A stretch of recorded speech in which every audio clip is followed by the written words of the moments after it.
Hi, welcome to the F1 Time Portal, a Formula One history podcast started by two spellbinding Formula One fans. I'm your host, Rosa. And I'm your car wash host, Luigi. And today we're taking you back to the 1977 season, part 5. So let's go.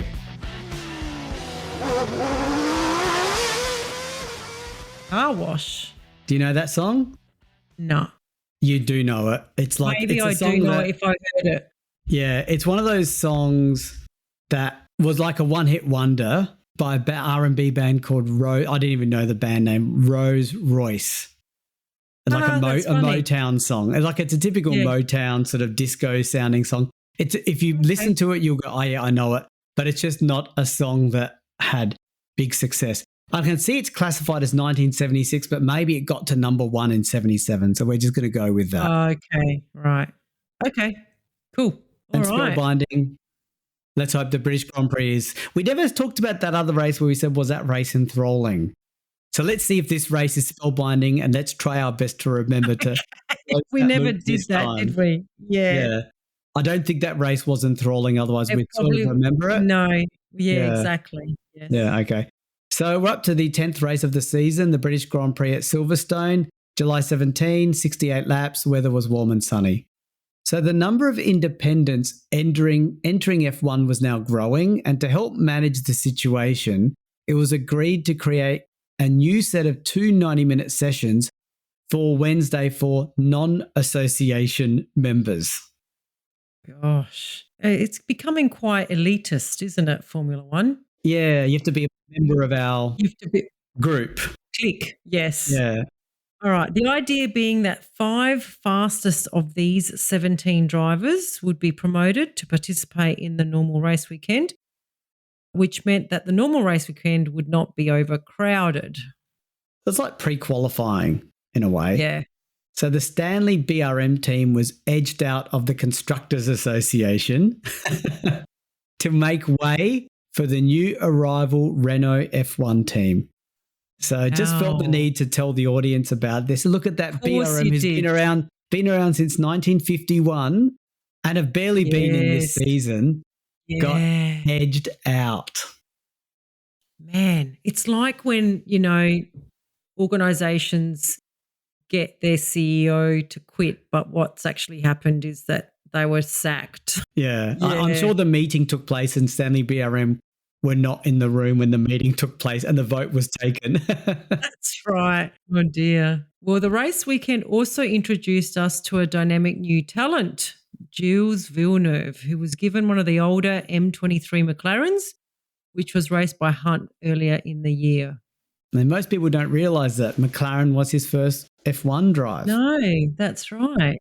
So on this day of sorry, go on. You're going to say something about Gilles? So does that mean that McLaren are fielding three cars then? Maybe. In this race? Because it's got to be, it's Hunt. Who was the other one?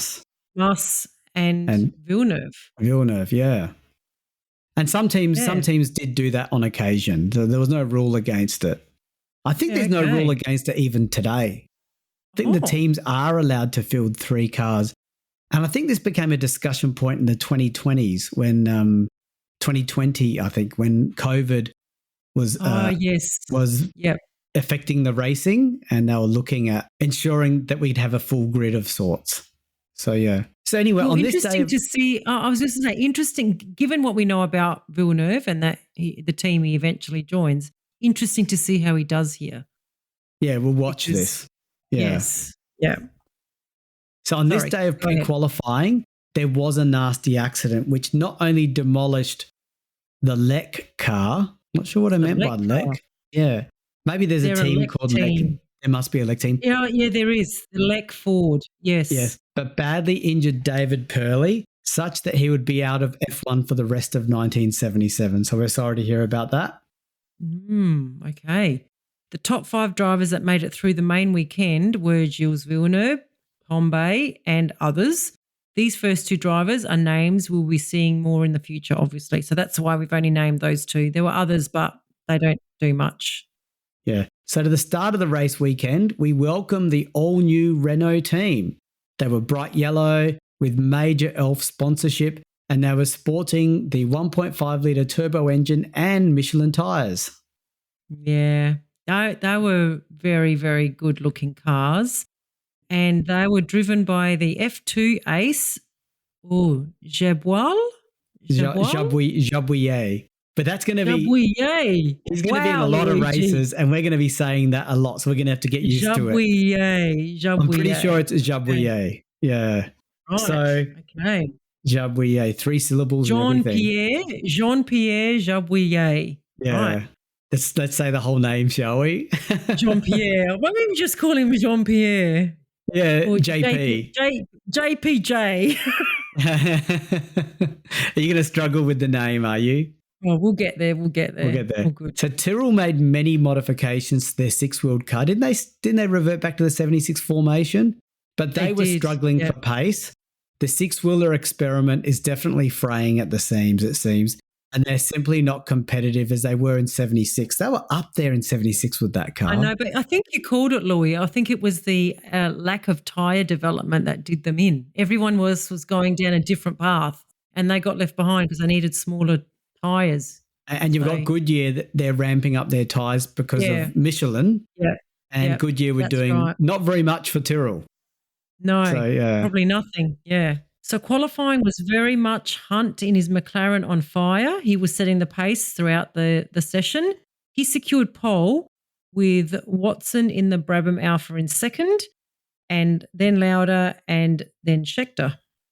So the purple patch Lotus pair, that's what I'm calling them, of Nilsson and Andretti were 5th and 6th respectively. And yes, you heard right, Nilsson was actually faster than Andretti. So he's wanting to make a point after almost being removed from the first 2 races of the season. Watson's second place was all the more impressive as he was switching between his race car and spare car and set the second fastest time in the spare car. The standout qualifier, though, was none other than our debut driver, Gilles Villeneuve. In the older M23, he qualified 9th and was ahead of Peterson, his teammate Muss, Reutemann in the Ferrari, and Lafitte. Tom Bay also qualified well in 16th. I don't know that I'd say well, Luigi. Well, that's a bit. But he's not in a great car. I can't remember what he's in. He replaced Larry Perkins. It was Surtees. I think it was Surtees. It's a Surtees. So I guess it's because it's his debut. And he qualified. Okay. Remember, he qualified. Yeah. Yeah. So on race day, a very large crowd of 80,000 people turned up, which is not too dissimilar to 2025's attendance. Like it's normally about 100,000. Overnight, the Lotus team had replaced Andretti's development Cosworth engine with a freshly built engine by the Nicholson McLaren Engines Limited Company. Don't know why we have that detail, but it shows they were not happy with the experimental engine, that's for sure. No. While Hunt and Peterson elected to keep their Cosworth development engines. Okay, so as the drivers drove the warm-up lap, Hunt reached the grid. He was horrified to find that his McLaren clutch was dragging. This caused his car to creep forwards. To stop this, he had to put his car into neutral. Okay, that's going to hamper his start. That's not good at all, yeah. In the split second it took to re-engage first gear, that's a train wreck, isn't it? Hunt was beaten off the line by Watson, but also by the second row drivers Lauda and Scheckter. He did well. Wow. I thought it would be worse. Yeah. Again, though, Watson, every time Hunt's near Watson gets the better of him. By the end of the first lap, Watson was in control, followed by Lauda, Scheckter, Hunt, Nilsson and Andretti. Villeneuve was already up to 7th place. Remember, he was 9th, so that's a good steady start. So Hunt on lap 7, Hunt managed to force his way past Scheckter, and by this time the first 6 cars had split into 2 distinct groups: Watson, Lauda, and Hunt, and Scheckter, Andretti, and Nilsson in the second group.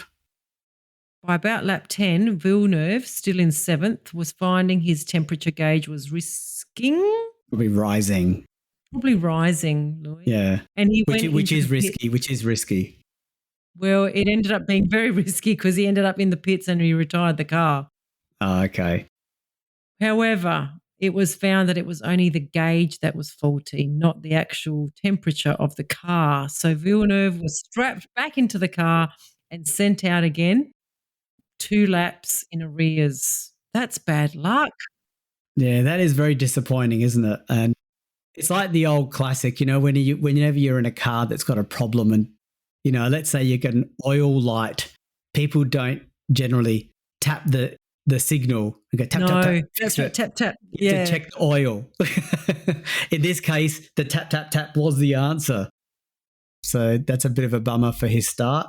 You know what we haven't mentioned about Villeneuve? That he's Jacques Villeneuve's dad. Oh, yeah. Thanks for that. I think we don't, well, you certainly don't mention it because I don't think Jacques Villeneuve is high up on your drivers of all time. I liked him. I liked his outspoken nature. Okay. Yeah, and I liked his bleached blonde hair when he won the championship. Yeah. That's not giving too much away, but he wins the championship in 1997. So, yeah. Yeah. Anyway, so who knows what could have been with Villeneuve. But Jabouillet in the Renault retired at a similar time, but this was not a great debut for the Renault team. He qualified in 21st. So, oh, okay. So that turbo doesn't have a great debut. Back to the leaders. By lap 23, Hunt was now right on Lauda's tail. He was very eager to not let Watson get too far away in the lead, and they dragged down to the Woodcott chicane, and Watson was through. Now he set about closing the 3-second gap to the leading Watson. What did you say there, Luigi? Anyway, it must have been.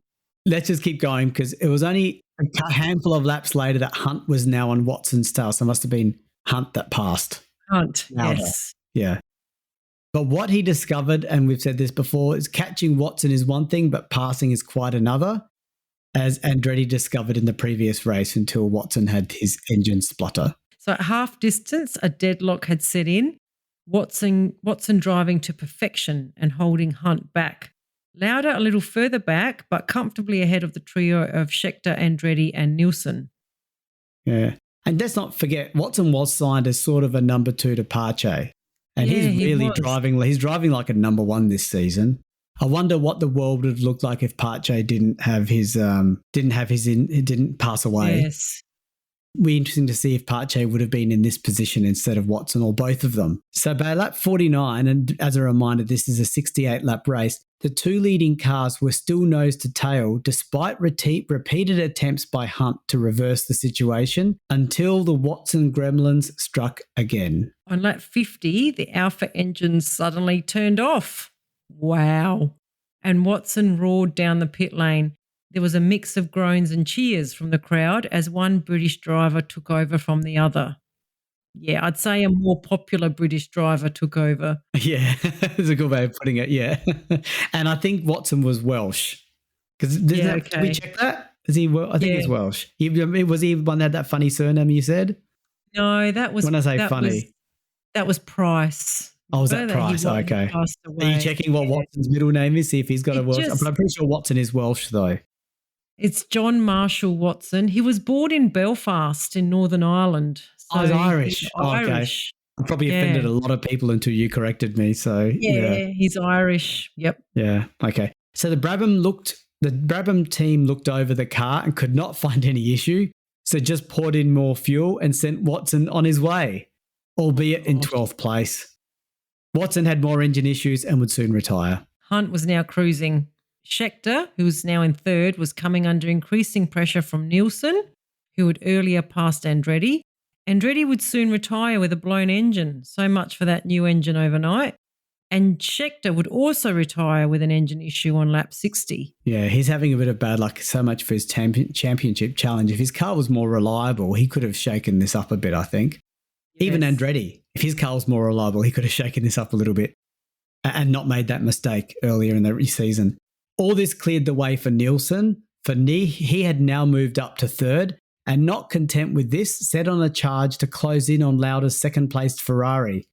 There were not many laps left though, and while Lauda was having engine issues, he held on for 2nd place, just 1.2 seconds ahead of the fast-charging Nielsen. Amazingly, this was only Hunt's first win of the season. Remember how many poles he set at the beginning there? So, yeah, this is only his first race a win of the season and the first win for the new McLaren M26. He would win by over 18 seconds. That's quite comprehensive. But yes, a lot less controversial than his win here last year, Louis. Yeah, he probably really felt vindicated or something like that. The race that he wasn't meant to start. He wasn't meant to start last year, which, you know, you, me and Andrew have a lot of discussion about in the TP episode. But yes, first win for James, for Hunt. So back to the Drivers' Championship. We've got Lauda in the lead on 39 points, Andretti and Scheckter equal on 32, Reutemann on 28, and yes, Hunt screaming up a bit on 22, but still quite a way off. Ferrari's leading the constructors on 56 points, Lotus is on 47 and McLaren is on 34. Wolff sliding down a little bit on 32 points in fourth place. Okay. So we're up to the 11th race of the season, the German Grand Prix. It's at Hockenheim. We'll talk about Nürburgring in a second. That's not there. July 31, 47 laps, and the weather is warm and sunny. So with Lauda's accident of 76 fresh in everyone's mind, many were arguing that the Nürburgring was not fit for Formula One due to the sheer size of the track and the time it would take emergency services to reach an accident. So in the words of Mike Lang, for only the second time in its long history, the race was to take place at the rather dull and uninteresting, or arguably they mean the same thing, those two words, Hockenheim Ring. So the question is, Mike Lang, what do you really think of this track, though? Yeah, that's right. Tell us what you really think. Don't hold back. Yeah, don't hold back, Mike. So Renault did not attend this race. I think they learned a lot of what they needed to do. And Ligier turned up with a new spare car for Lafitte. The only other surprise was that McLaren turned up with cars just for Hunt and Mass, not for the very impressive Villeneuve. Yeah, which that's unbelievable. That issue was the fact that he finished so low down in that race was not his fault. The oil gauge or whatever it was. Yeah, that's right. Temperature gauge. He thought the temperature gauge meant that the temperature of his car was high up. And so he finished 11th in that race, 2 laps down. And yeah, I thought he was impressive in the first part of the race. These things, like it was just his first race, and let's face it, who knows what politics are in place? Like, you know, maybe Villeneuve had sponsors pay for the drive or something. Yeah, so maybe. Or watch this space, I guess. I'm sure he comes back at some point. He does come back. He does relax in that regard. It's not like that's the end of his career. I know, but he comes back for another team and you just wonder what would have been if he'd stayed with McLaren. But possibly, yeah, maybe it is a good sliding doors moment. I think it's a good sliding doors moment. Yeah. So when they last raced on this track, it was the non-championship Jochen Rindt Memorial from 1971. Back then, Ix's record of 1 minute 58.8 was the lap record. Yeah, so it'd be good to see a reference of what Formula One cars have done in 6 years, because we're finding they're always beating the previous years. Yeah. They're always beating the pole of last year in the first practice session of the following year. And the leading drivers were very quickly at the 1 minute 55 mark straight away. Wow. As practice continued, though, the leading drivers were quickly down in the 1 minute 53 range. Yeah, so what's that like? About 5 seconds. Yeah, that's just still early.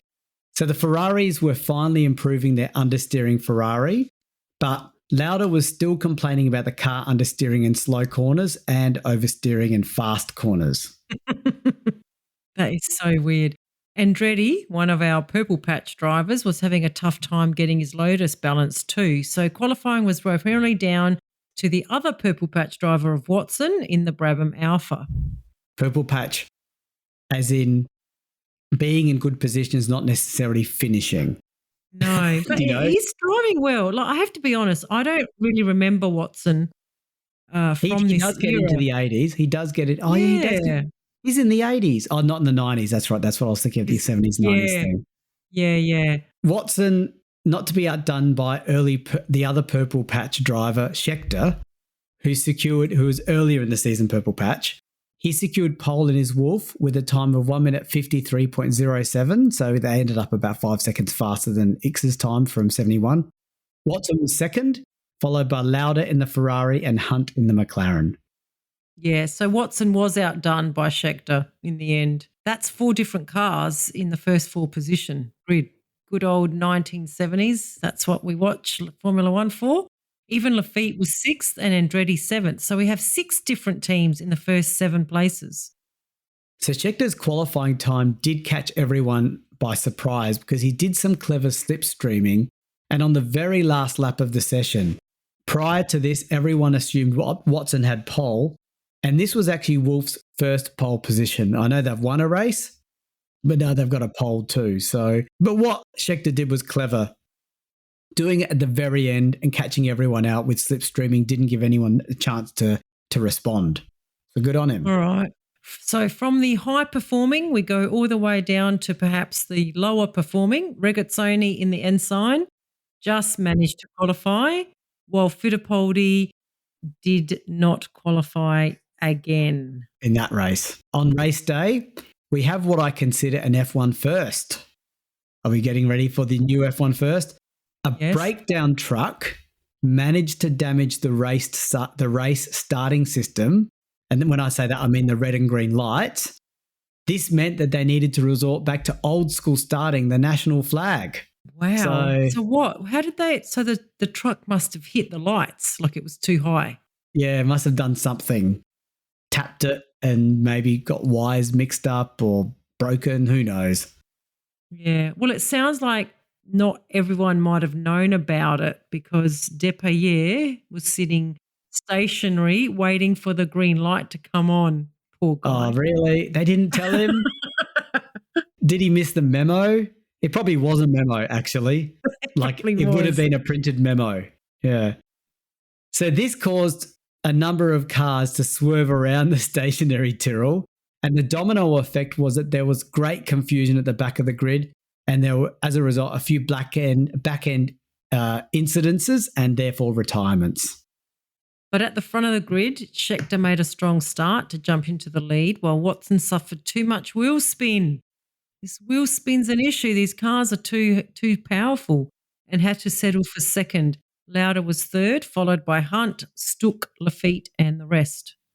So for the first few laps, Watson was closing up on Scheckter and looked set to take the lead, only for him to pull up on lap 7 with a broken engine, just like that. He is the new Sterling Moss Amon. Yeah, yes, he is.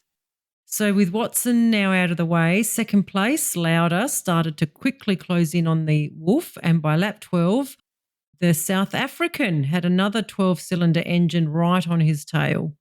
Yeah, because I think the Alpha was a 12-cylinder and the Ferrari, I think they're the only 2 12-cylinders. Maybe the Matra is too in the Ligier, I think. And Lauda was not in a patient mood though. And within a lap, he pulled out of the Wolf slipstream and outbraked Scheckter into the lead. As the cars headed to the stadium, there was a big cheer for Lauda being in the lead. Plus, they were witnessing Hunt also making an aggressive move on Scheckter to take second place. There were many retirements through the field as we reached the halfway mark. The leading cars were steady, with Lauda still leading by about 1 second ahead of Scheckter, so he wasn't really pulling away, just holding it. And Scheckter himself was just ahead of Hunt, with Stuck in the remaining Brabham in a steady 4th place. It was about lap 33 of a 47-lap race when Hunt's McLaren suffered a broken exhaust. There were many retirements. Yeah. There were a lot of retirements. Yeah. I think Mike Land becomes very emotional about this and perhaps uses some very questionable adjectives to describe it. I'm not gonna say what's written here. So yeah, I don't know that we could even use that word that you use here, Luigi, to describe it. I think we just might leave it out. Keep walking by this. Yes. Yeah. Okay. So the main thing is there are lots of retirements, correct? Yes, that's right. Lots and lots of retirements. And and key point also is that this track is taking a serious toll on the drivers. Yeah. So meanwhile, Lauda was starting to pull away from Scheckter as the South African was starting to have fuel pressure problems and his car was popping and banging through the corners. This allowed Stuck in his Brabham to close up on the popping and banging Wolf, but their hopes were dashed when Stuck's Alfa Romeo engine itself started spluttering from a lack of fuel again. This Brabham Yeah. has pace. I mean, they've improved a lot since 76, but they just got to get to the finish. I mean, They're guzzling the fuel up. so this is fast becoming the theme of 1977, fuel issues. So Scheckter started to pull away again. Stuck was resorting to weaving on the track to pick up all remaining fuel, and the German made it to the finish line to claim third place, just 7 seconds behind Scheckter. Meanwhile, Lauda claimed the win 20 seconds up the road. It was also Goodyear's 100th F1 win. Reutemann in the other Ferrari finished fourth, and Brambilla in the Surtees was fifth. There you go. Good on him. All right. So Lauda, after a very quiet start, like we're up to race 12, so he was really like in the lower points finishes right at the start of the season. He's now taken a hold of this championship. He's on 48 points. Schechter's in second on 38 points. Andretti's third on 32 points, just 1 point ahead of Carlos Reutemann on 31. And on the constructor side, Ferrari again taking a bit of a stranglehold. They're on 65. Lotus is on 47, so still within striking distance. Wolf third on 38. Okay. So up to the 12th race of the season, the Austrian Grand Prix. It's at the Österreich Ring, August 14, 54 laps, and the weather is mainly dry. So with this track having a new S-bend added soon after the start-finish straight, many people expected the lap times would be about 5 seconds longer amongst the front runners. The front runners revealed themselves to be Hunt and Lauda, with Andretti back in the mix. In the afternoon, Lauda set a blistering time of 1 minute 39.32. And without making any big deal about it, he returned to the pits to see if anyone could beat him. He's done this before, Lauda. His confidence has not been dented, that's for sure. No, yeah. So it's a champion move, and that inner belief is in his DNA, and he was right. On the final session of practice, when there was no wet track, Hunt got very close, but was still over a tenth away. So he cut it fine, is all I can say. Right. Maybe he thought he had more in hand. Yeah, so Lauda was on pole, followed by Hunt, Andretti and Stuck. So first four places for different teams. Watson was out of sorts in 12th. Yeah, because the Brabham team were adjusting their car for reliability maybe. So Tombe impressed many with 7th in the Ensign. So he's an Ensign, not Surtees. Yeah, not Surtees.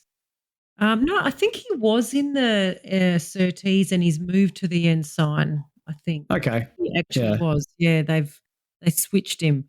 So race day was wet and miserable with a great deal of mist, so much so that many thought that the race would be postponed, but the weather cleared and the race went ahead. So with the race start imminent, there was a lot of confusion amongst the drivers. There was a great deal of moisture in the air, but the track was drying out.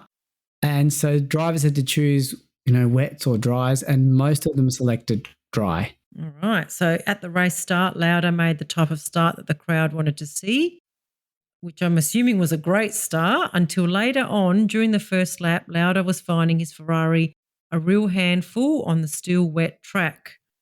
Yeah, and it was Andretti who was third, who rapidly passed both Hunt's McLaren and Lauda's Ferrari to take the lead.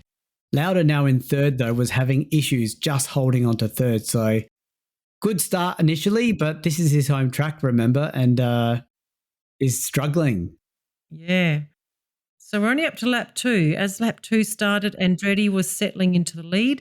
Lauda proceeded to lose 2 more places as Scheckter went past, and then Nielsen, who was now in 4th, having started in 16th.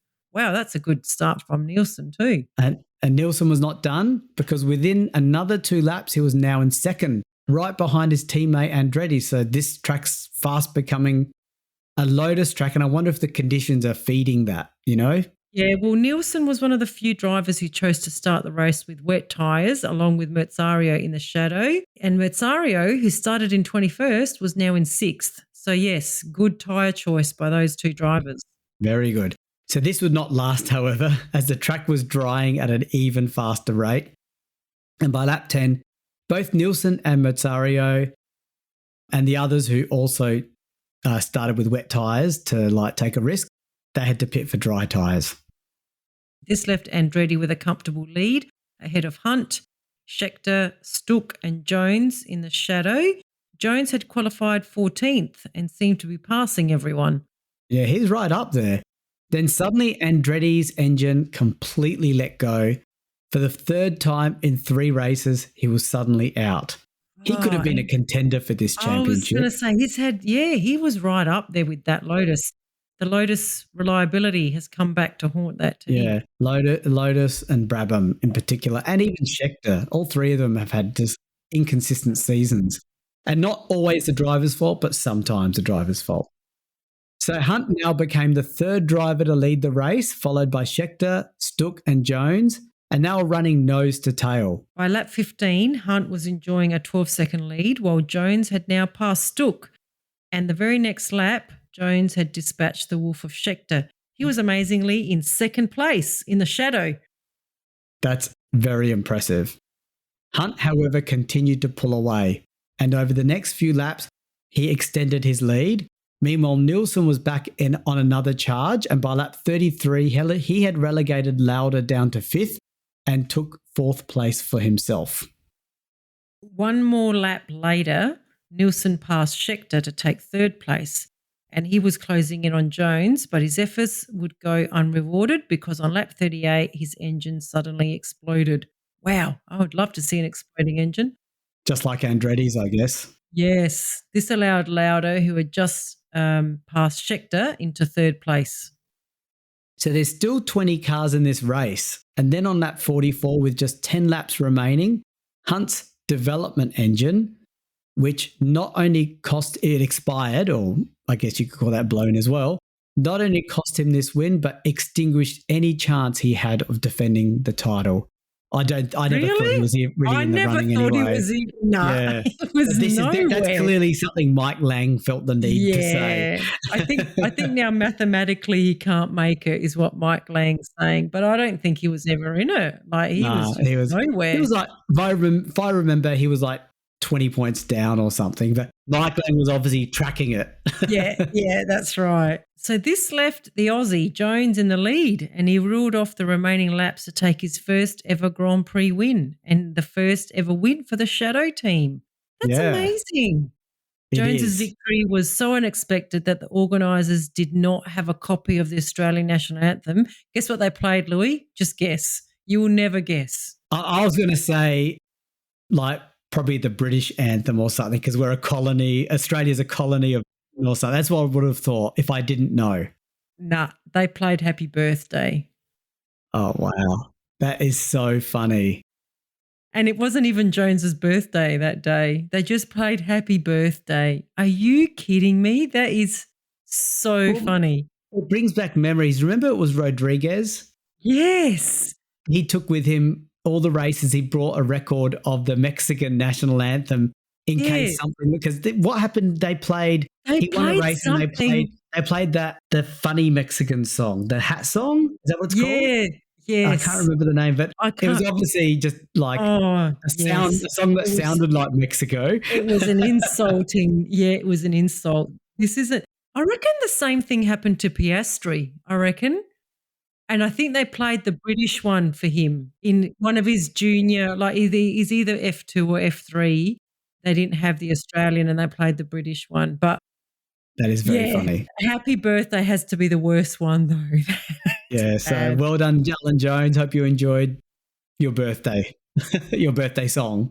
Maybe he changed the date of his birthday to that day afterwards. Yeah, why not? It's a good, exactly.